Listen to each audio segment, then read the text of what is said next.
ये दद्दू है, FB Taylor, ठीक है। ये दद्दू ने दी थी कॉन्टिनेंटल ड्रिफ्ट थ्योरी। कॉन्टिनेंट तो बता दिया मैंने क्या होता है ना। ड्रिफ्ट का मतलब होता है खिसकना या प्रवाह होना।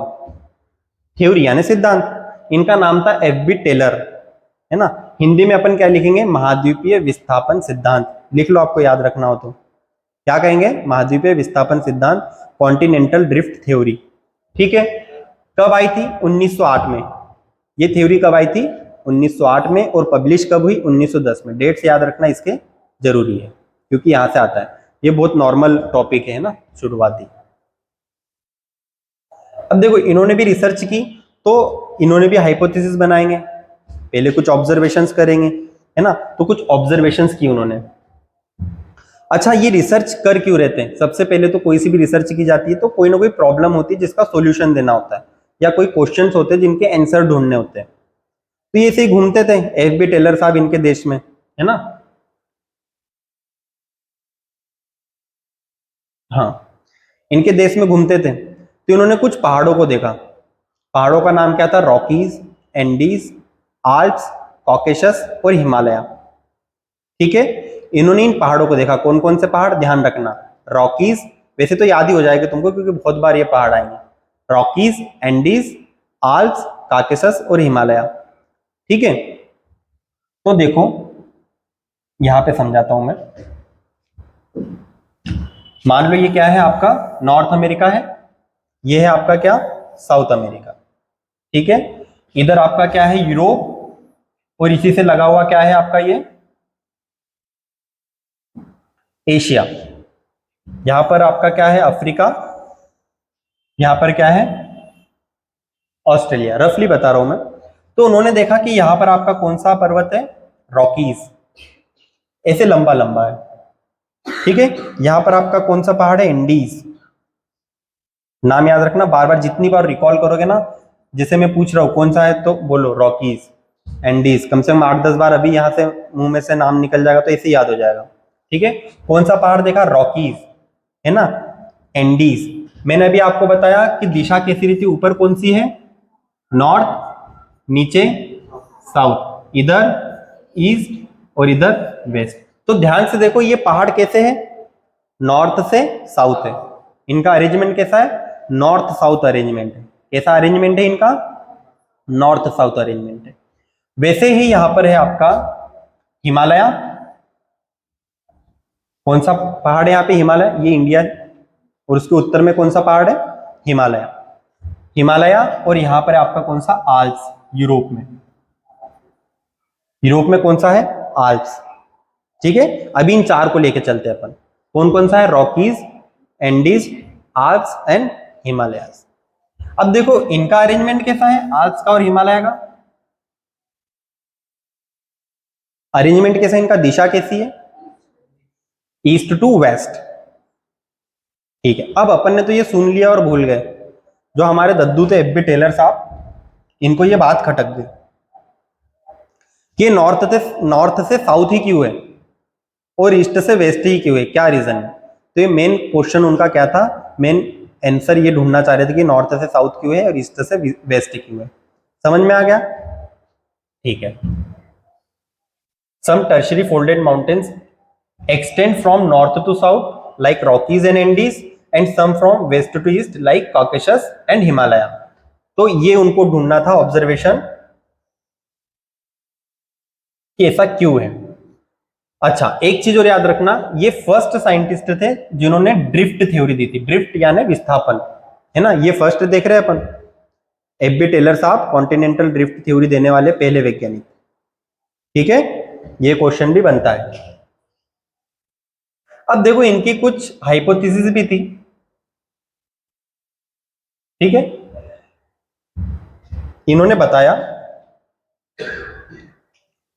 कि पहले जब अर्थ थी तो उसमें मेनली दो लैंड मासेस थे, लॉरेंशिया और गोंडवाना, है ना। आपने पढ़ा है पहले, सुना है ना, लॉरेंशिया और गोंडवाना। ये चीजें वो पहले मान के चल रहे थे। ठीक है,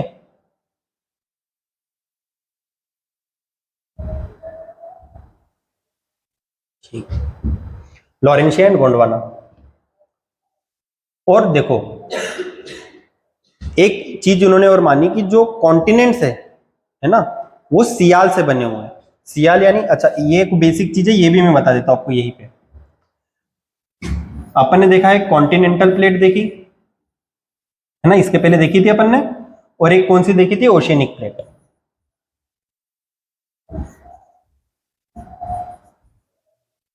तो ये बनी होती है सियाल से। किससे? सियाल, बता रहा हूं अभी क्या होता है। और ये बनी होती है सीमा से। सियाल का मतलब क्या होता है, सिलिका और एल्यूमिनियम। ठीक है, एल्यूमिनियम, ये नोट कर लेना, ये चीजें थोड़ी ज्यादा मतलब इंपॉर्टेंट है। और ओशिनिक प्लेट किससे बनी होती है, सीमा से, सिलिका और मैग्नीशियम की अधिकता होती है इनमें। ठीक है, और भी बहुत सारे तत्व होंगे, लेकिन अधिकता किनकी, सिलिका और एल्यूमिनियम की, और फिर सिलिका और मैग्नीशियम की। ठीक है ना, ओके। तो जो सियाल रहता है ना, जब अपन पृथ्वी का आंतरिक स्ट्रक्चर जानने की कोशिश करते हैं ना, तो उसमें क्रस्ट, मेंटल और कोर ये भी पढ़ते हैं, है ना। तो जो क्रस्ट रहता है वो सियाल का बना होता है, जो मेंटल रहता है वो सीमा का बना होता है, और जो कोर रहता है वो निफे का बना होता है। ठीक है, यानी कि सिलिका और एल्यूमिनियम का क्रस्ट है, ठीक है, सिलिका और मैग्नीशियम का मेंटल है, और निफे, निकिल और फेरस, फेरस यानी क्या, आयरन, इसका क्या रहता है, कोर। तो जो सियाल, ये अभी अपन डिटेल में पढ़ेंगे पृथ्वी की आंतरिक संरचना, लेकिन चूंकि अभी अपने को जो है महाद्वीपीय प्रवाह सिद्धांत में इसकी थोड़ी सी आवश्यकता पड़ रही है, तो अपन ऐसा नहीं कि इसका नाम लेके आगे बढ़ गए, समझ में तो आना चाहिए कि ऐसा क्यों है। जो सियाल रहता है ना, वो सीमा पे फ्लोट करता है, बहता है। ठीक है, कोई भी अगर द्रव चीजें पतली और उसके ऊपर मैं ये मेरा मोबाइल रख दूं तो फ्लोट करेगा, बहेगा, है ना, ये ठोस है तो। अच्छा, जो चीज बह रही है उसका घनत्व ज्यादा रहेगा या कम रहेगा, घनत्व तो समझ में आ गया ना आपको क्या होता है। कोई भी चीज किससे बनी हुई है, अंदर इसके अणु परमाणु है, मॉलिक्यूल्स है। मॉलिक्यूल्स जितना ज्यादा पास पास हो गए उसका घनत्व उतना ज्यादा, है ना। मॉलिक्यूल्स जितना पास पास होंगे उसका घनत्व उतना ज्यादा, और जितना दूर दूर रहेंगे उसका घनत्व उतना कम। जैसे पत्थर लिया मैंने, है ना, और एक हाथ में लकड़ी है ना, तो पत्थर के मॉलिक्यूल्स ज्यादा पास है या लकड़ी के, तो घनत्व किसका ज्यादा है, पत्थर का। और लकड़ी का घनत्व कैसा है, कम। हवा का घनत्व लकड़ी से भी कम है, उसके मॉलिक्यूल्स और भी ज्यादा दूर दूर है। ठीक है, तो मेरे को बताओ आप, सियाल का घनत्व ज्यादा होगा या सीमा का?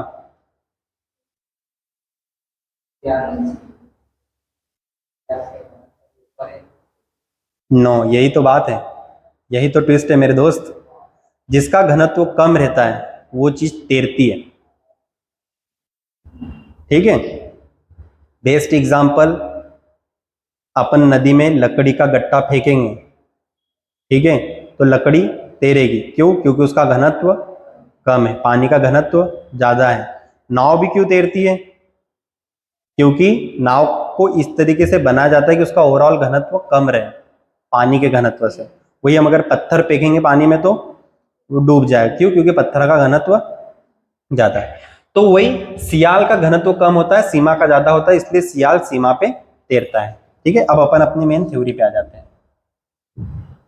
ठीक है, सियाल सीमा के ऊपर तैरता है।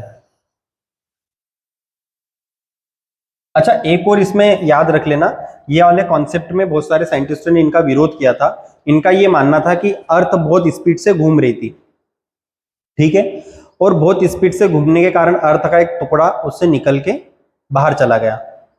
ठीक है, क्यों, क्योंकि जब कोई चीजें घूमती है तो एक बल बाहर की ओर कार्य करता है, इसको कहते हैं केंद्रापसारी बल, है ना। केंद्र से, जैसे मैं इसको पकड़ा हुआ हूं, सेंट्रीफ्यूगल फोर्स, ठीक है, जैसे मैं रस्सी में एक पत्थर बांध के रखा हुआ हूं, और जब मैं घूमूंगा, केवल घूमूंगा, है ना, हाथ से कुछ नहीं कर रहा हूं, तो लकड़ी का जो रस्सी में बंधा हुआ जो पत्थर है वो कैसे जाएगा, दूर, क्यों दूर जा रहा है? क्योंकि मेरे तेज घूमने से मेरे बाहर की ओर एक बल लग रहा है, ठीक है, तो वो पत्थर बाहर की ओर जाने की कोशिश कर रहा है, ठीक है। तो इनका मानना था कि पृथ्वी से ही जो चंद्रमा था अलग होके बाहर रुक गया और जो पृथ्वी के गुरुत्वाकर्षण के कारण बंधा रह गया, ठीक है, ज्यादा दूर भी नहीं गया। अगर ज्यादा दूर जाता तो सूरज की ग्रेविटेशन के कारण सूरज खींच लेता उसको, ठीक है। ज्यादा हेवी तो नहीं हो रही क्लास? पक्का मजा आ रहा है ना? मजे लेके ही पढ़ना है, ठीक है। तो ये एक ध्यान रख लेना कि इन्होंने ऐसा कहा था कि एक मैकेनिज्म की अर्थ से ही मून अलग हुआ है, ठीक है। अब देखो इन्होंने दो बल बताए पृथ्वी पे, जो हमने उसका मेन उद्देश्य क्या था, रॉकीज और एंडीज का नॉर्थ साउथ अरेंजमेंट की हुए, और आल्प्स और काकेसस हिमालय का ईस्ट टू वेस्ट अरेंजमेंट की हुए। तो उसने देखा कि दो बल कार्य कर रहे हैं वहां पे। इक्वेटर वर्ल्ड फोर्स, अभी मैंने आपको बताया था ना इक्वेटर क्या है, इसीलिए बताया था मैप में, मैंने बताया था अर्थ का जो अपना ग्लोब लिया था उसमें बताया था कि अर्थ को दो भागों में बांट दी गई है, और किससे बांटी गई है उसको? इक्वेटर से। बीच की लाइन कौन सी है? इक्वेटर। जैसे मान लो ये अर्थ है तो ये वाली लाइन क्या है, ठीक है। तो उस पे दो बल कार्य कर रहे थे, एक इक्वेटर वर्ड है ना, एक ऐसा बल कार्य कर रहा था जो वो जो लॉरेंशिया और गोंडवाना है उसको इक्वेटर वर्ड खींच रहे थे, ठीक है। क्यों? ड्यू टू द टेन, एक सेकेंड, हाँ ठीक है। और एक सेकेंड फोर्स कार्य कर रहा था, टाइडल फोर्स। टाइडल फोर्स कौन सा? चंद्रमा जो है चंद्रमा, जब पृथ्वी का कुछ ग्रेविटेशन है तो चंद्रमा का भी तो कुछ ग्रेविटेशन होगा, है ना। तो चंद्रमा भी पृथ्वी को अपनी ओर खींचने की कोशिश करता है, लेकिन चूंकि पृथ्वी बहुत बड़ी है, पृथ्वी को खींच नहीं सकता है, तो उस पर कुछ ना कुछ बल लगाता है जिससे कॉन्टिनेंट शिफ्ट हो गए, बहने लग गए। ऐसा किसका कहना है? एफ बी टेलर का, ठीक है। अब मैं आपको यहां पे समझाता हूं इसी बात को। देखो क्या हुआ, लॉरेंशिया और गोंडवाना है, ठीक है, और ये आपका क्या है? इक्वेटर है, ठीक है। तो एक फोर्स कौन सा कार्य कर रहा था? इक्वेटर वर्ड, ठीक है। इक्वेटर वर्ड कार्य करने की वजह से क्या हुआ, लॉरेंशिया और गोंडवाना पास पास में आने लग गए, और एक फोर्स कार्य कर रहा था कौन सा? टाइडल फोर्स, ठीक है, जिसकी वजह से लॉरेंशिया दो भागों में टूट गया और गोंडवाना भी दो भागों में टूट गया, है ना। टाइडल फोर्स क्या है? जो चंद्रमा बल लगा रहा है किस पे? पृथ्वी पे। अच्छा एक और अगर तुम थोड़ा सा और सहो, हेवी थोड़ा सा और जाने की कोशिश करो, तो चंद्रमा ने जो ये देखो जो लॉरेंशिया के टुकड़े हुए ना, था एक आपका नॉर्थ अमेरिका बना ऊपर वाला और एक बना साउथ अमेरिका, ठीक है, ये पहले अपन क्लियर कर लेते हैं। अच्छा नॉर्थ अमेरिका को उसने वेस्टवर्ड ही क्यों खींचा, ईस्ट में क्यों नहीं गया? ये भी तो एक क्वेश्चन बन सकता है ना, क्योंकि पृथ्वी कैसे घूम रही है? इस टाइप से, ठीक है, वेस्ट टू ईस्ट घूम रही है, ठीक है। अच्छा चंद्रमा भी उसकी परिक्रमा ऐसे ही लगा रहा है, लेकिन चंद्रमा की गति में और पृथ्वी की गति में डिफरेंस है। पृथ्वी ज्यादा तेज घूम जा रही है और चंद्रमा उसके बिल्कुल बराबर नहीं रह रहा है, वो थोड़ा पीछे रह जाता है। तो पीछे रहने की वजह से ही ये जो लॉरेंशिया और गोंडवाना है ना, उसको तोड़ा, ठीक है। मेन दो लैंड मासेस कौन से थे? परिकल्पना की थी लॉरेंशिया और गोंडवाना। लॉरेंशिया टूटा तो क्या बना? North America. गोंडवाना टूटा तो क्या बना? South America. ऐसे ही ऊपर एक क्या बना आपका? एशिया, एशिया और यूरोप वाला पार्ट, और नीचे आपका क्या बना? अफ्रीका। अफ्रीका हो गया, ऑस्ट्रेलिया हो गया, ये सारी चीजें समझ में आ गया। बस यही थ्योरी है उसकी, ठीक है। कोई समस्या हो तो बताओ, नहीं है ना? एक चीज और याद रखना, इनके बीच में कौन सा सागर था उस टाइम? टेथिस सी, ठीक है। एक जमाने में अस्तित्व में था टेथिस सी। लॉरेंशिया और गोंडवाना के बीच में जो जमीन बची हुई थी ना, उसमें कौन सा सागर हुआ करता था? टेथिस सी, ठीक है। जब अपन हिमालय की निर्माण पढ़ेंगे तब अपन देखेंगे किस तरह से इंडिया, भारतीय प्रायद्वीप अफ्रीका से टूट के उत्तर की ओर गया, है ना, और टेथिस सी की जगह मिल गया आपका यूरेशिया से, और वहां पे हिमालय का निर्माण हो गया, ठीक है। तो यहाँ बीच में कौन सा था आपका? टेथिस सी था। देखिए इसको थोड़ा सा अपन पढ़ लेते हैं तो और आसानी हो जाएगी। दो फोर्सेस काम कर रहे थे, इक्वेटर वर्ड है ना, इक्वेटर वर्ड जो फोर्स काम कर रहा था उसकी वजह से हिमालय और आल्प्स बने। ठीक है, ये कैसे बने, क्वेश्चन आना चाहिए आपके मन से कि सर कैसे बन गए ये, अगर इक्वेटर वर्ड वो मूवमेंट कर भी रहे तो उस वजह से क्यों बन गए, है ना। तो देखो जब वो इक्वेटर वर्ड मूवमेंट कर रहे थे तो यहाँ पे यहाँ की प्लेटों से टकरा रहे थे, है ना, और यहाँ से आपका जो अफ्रीका वाला एक हिस्सा है भारतीय प्रायद्वीप है ना, ये गया और मिल गया इससे यूरेशिया से। ठीक है, मिला तो ये आपस में टकराए, आपस में टकराए तो वहां पे जितने भी डिपोजिशन थे, है ना, गाद जिसको अपन कहते हैं, वो ऊपर उड़ गई दोनों के टकराने से। देखो ये दो प्लेट्स हैं, बीच में गाद है ना, मान लो यहाँ पे आटे की एक लोई रखी हुई है मैंने, आटे की लोई को क्या मानो आप, गाद, है ना, डिपोजिशन। तो जब ये आपस में टकराएंगे तो गाद ऊपर उठेगी अपने आप, है ना मैम, ठीक लग रहा है ना। हाँ, तो वो गाद ऊपर उठेगी, बस वो जो ऊपर उठी ना वही हिमालय है। ठीक है ना Rahul. Geography is a science and arts both, तभी आप देख रहे होंगे साइंस कैसे है वो, है ना, क्योंकि देखो आप जो साइंस में पढ़ते हैं अपन टेम्परेचर, डेंसिटी और ये चीजें, है ना। वैसे ही फिर रॉकीज और एंडीज कैसे बने, हिमालय का तो आप समझ में आ गया आपको, रॉकीज और एंडीज कैसे बने। तो देखो जब नॉर्थ अमेरिका की प्लेट आपके वेस्ट की ओर जाने लगी, ये वेस्ट ही है ना, और जो साउथ अमेरिका की प्लेट भी वेस्ट में जाने लगी, तो यहां पर जब ये टकराए पैसिफिक प्लेट से, जैसे यहां पे टकराए प्लेट से वैसे यहां पे भी टकराए, तो यहां पे भी डिपोजिशन इकट्ठा होगा, तो उनके मिलने से क्या बन गया आपका, यहाँ पे रॉकीज और यहाँ पे एंडीज। बस आपके टेलर भाई साहब का उद्देश्य हो गया पूरा, उसको बताना था कि भाई रॉकीज और एंडीज कैसे बने और हिमालय और आल्प्स कैसे बने। समझ में आ गया आपको एफ बी टेलर का। मैम कुछ कंफ्यूजन हो तो बताइएगा, राहुल भाई साहब। ठीक है, तो आपको क्या क्या चीजें ध्यान रखनी है, क्वेश्चंस कहां से बनते हैं प्री के, अब ये बता रहा हूं मैं आपको। एक तो पहले मैंने बता दिया आपको कि भाई जो 1908 में और 1910 में ये थ्योरी आई, 1908 में आई, 1910 में पब्लिश हुई है। तो एक चीज तो आपको यही याद रखना है कि कॉन्टिनेंटल ड्रिफ्ट थ्योरी सबसे पहले किसने दी है, तो एफ बी टेलर ने दी है। कब दी है, 1908 में दी है, और पब्लिश कब हुई है, 1910 में पब्लिश हुई है। ये सारे कॉन्सेप्ट मैंने आपको समझाने के लिए बताया है। ठीक है, उसके बाद में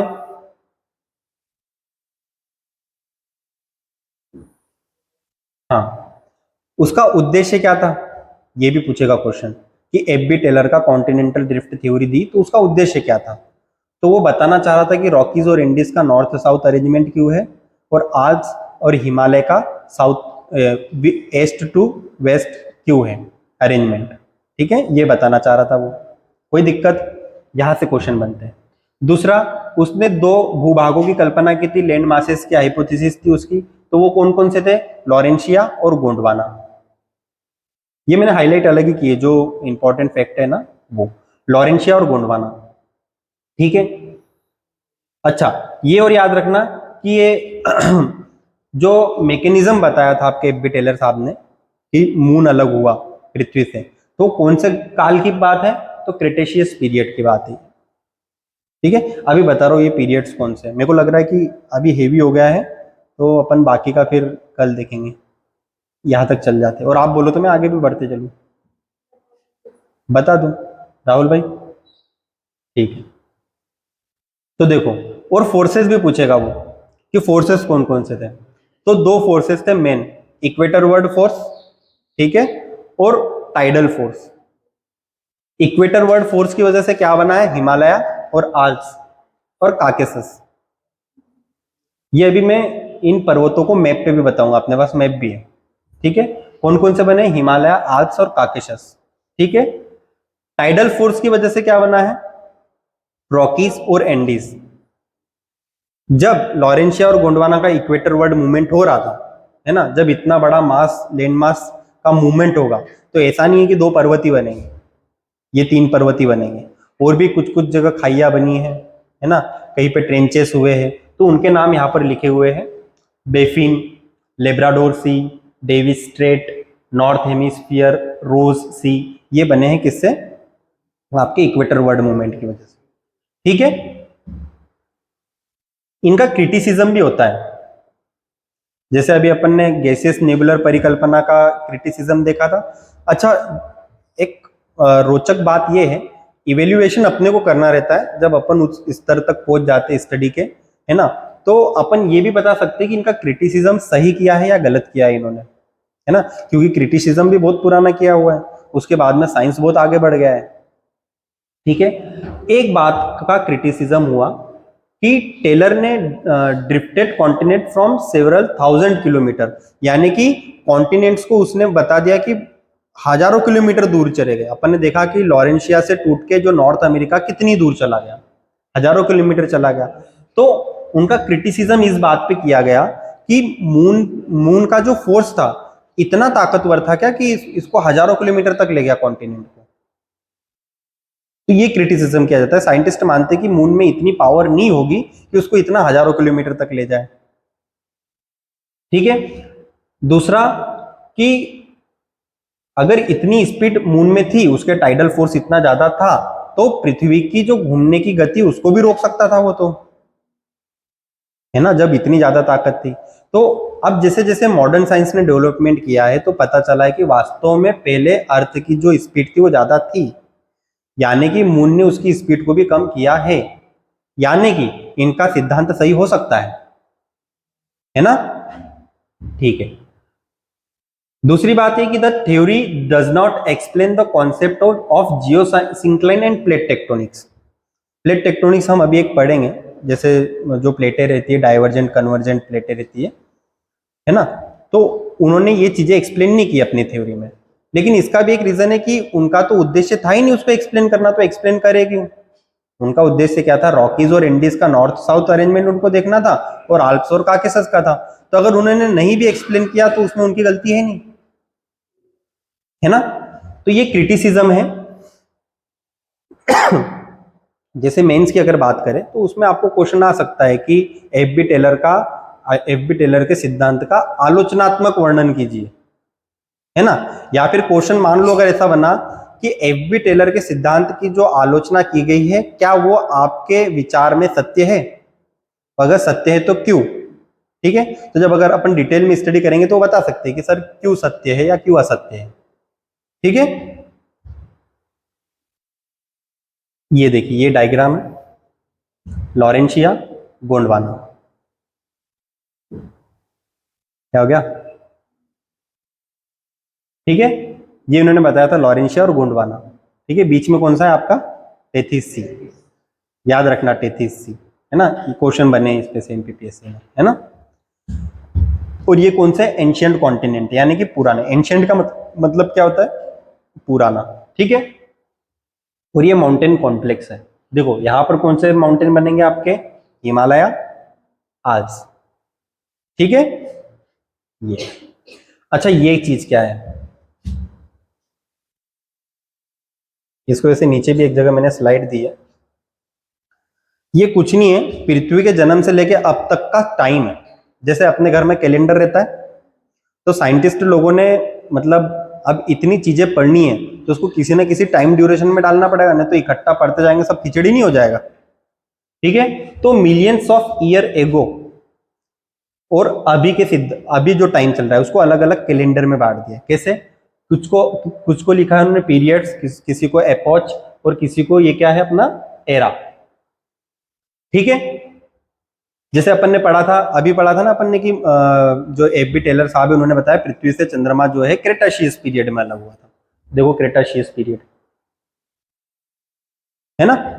तो इस तरीके से अपने को यहाँ से ये हेडियन, आर्कियन, प्रोटेरोजोइक, ये बहुत पहले का समय जब अर्थ बनी थी तब का, है ना। और सबसे नया कौन सा है अभी अपना चल रहा है? होलोसीन चल रहा है अभी, जब अपन अस्तित्व में आए ह्यूमंस। ठीक है,